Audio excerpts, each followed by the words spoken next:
Hey folks, it is the Daily Landsblog for the 5th of September 2018, and I'm trying to go through some steps for you that will allow you to go from a really bad place, a terrible place, a dark place, to a place where at least there's some hope that the light will come on. It's not like I ever give people false hope in saying, hey, you just do a few things and you'll be all better. That may not be the case. Depression and other mental illnesses can be really difficult and challenging to improve on, to remain improved. But I can tell you that if you don't take the first step, you will never get better. Here's the one sure thing. If you've been sick for 6 months or a year or 5 years or 10 years, you can bet tomorrow morning when you wake up, you will be sick again. So you got to change something. Yesterday, it was step number one. Step number one, like a problem with an addiction, is admitting that you have a problem. And that is a challenge in mental illness, much like it was over the years for addiction. People would always say, you can't fix a problem till you establish the fact that you have a problem, till you admit it. And people will deny it. And what's unusual is that they're denying themselves treatment for an illness that is crippling them.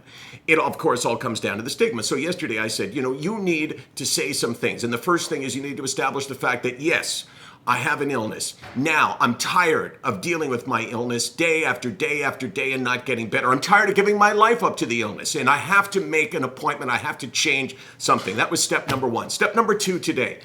And you may discount this, but it has worked for me. Research everything you can find out about your illness. Everything. All about the symptoms of the illness, all about the treatments of the illness, all about famous people that have had the illness.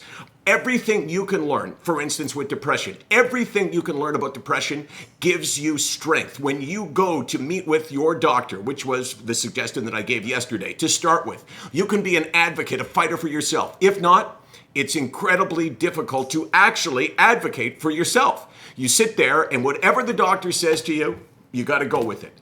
But I'm telling you, first of all, learning about your illness will help you reduce the stigma, because when you see how widespread it is, when you see, oh my gosh, I just got like 10 million websites that talk about this illness, it kind of helps you understand that, well, you know what, maybe this isn't some made up illness in my head.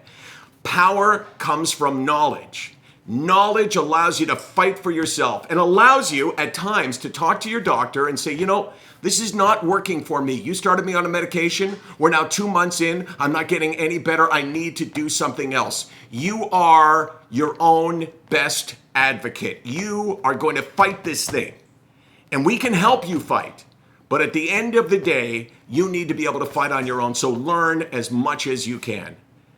I got to say, I know a lot about depression, about anxiety, about medication.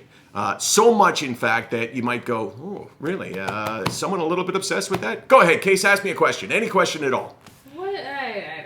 You weren't really listening, were you? I was. No, it's okay. What are the different types of medications? Well, different types of medications. Many of them are antidepressants, for instance. Antidepressants come in different groups. There's the SSRIs, selective serotonin reuptake inhibitors. That started with Prozac, and then you got Celexa, and you got Cipralex, and you've got a handful of others. You got Zoloft, you got Paxil.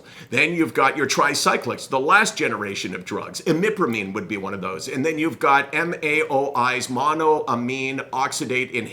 Oh, I'm such a rule here. You proved your point. Thank you. SickNotWeak.com, 24 hours a day, 364 days a year. We're here to tell you, step one, take some action. Step two, learn about your illness. Step three, that's tomorrow.